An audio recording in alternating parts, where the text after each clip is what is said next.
pra, MOPD. Di dalam Kamus Besar Bahasa Indonesia dijelaskan bahwa arti kata pra adalah intinya pra MOPD adalah hari sebelum dilaksanakannya MOPD. Kayak gitu aja mungkin. Nah, dari hari gue daftar sekolah, jaraknya itu sekitar 2 hari sampai ke hari pra MOPD, yang berarti saatnya gue harus persiapan.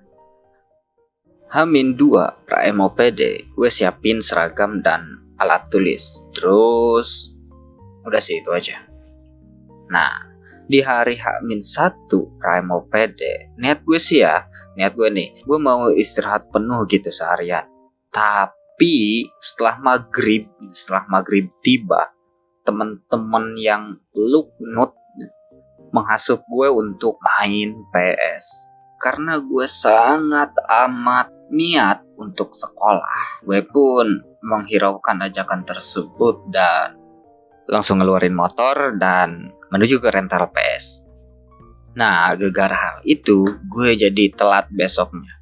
Gue datang pukul 7.30 kayaknya. Tapi yang gue heran, di sana itu masih sepi banget. Setelah gue inget-inget lagi, ternyata acaranya itu mulai pukul 9 kayaknya.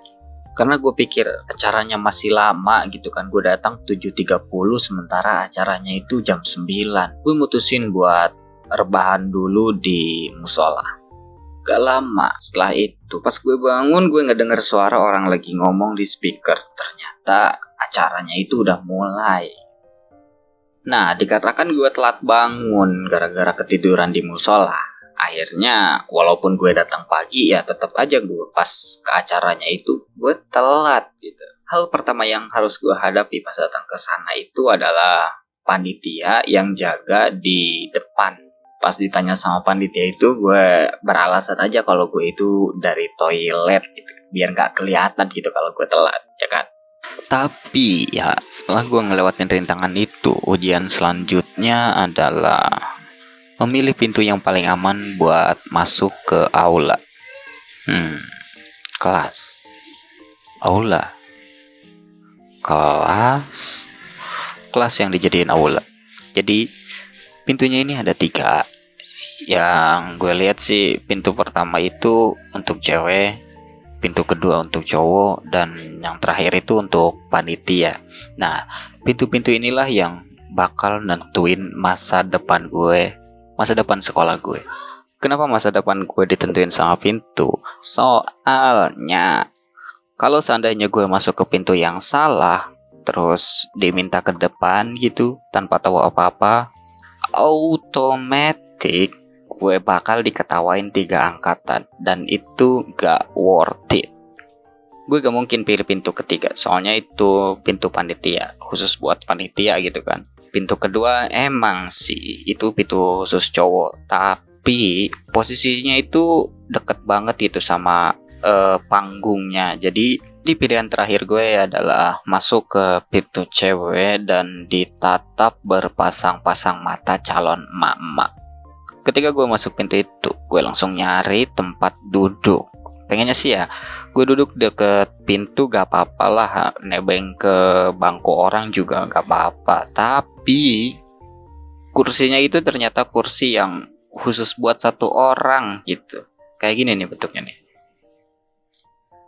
Ada 1 bangku yang kosong, cuma letaknya itu agak di luar jangkauan gitu.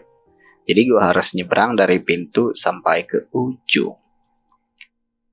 Nah, di sini ketika gue udah setengah jalan menuju kursi panas, tiba-tiba terdengar suara dari speaker.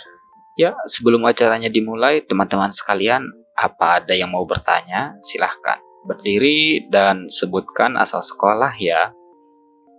Jantung gue langsung membunyikan genderang perang. Ya, silakan yang di sana. Seketika otak gue langsung blue screen, memori gue gak ngerespon, layar gue ngeblank. Tapi pas panitianya ngasih mic ke gue, tiba-tiba mulut gue ngerespon gitu.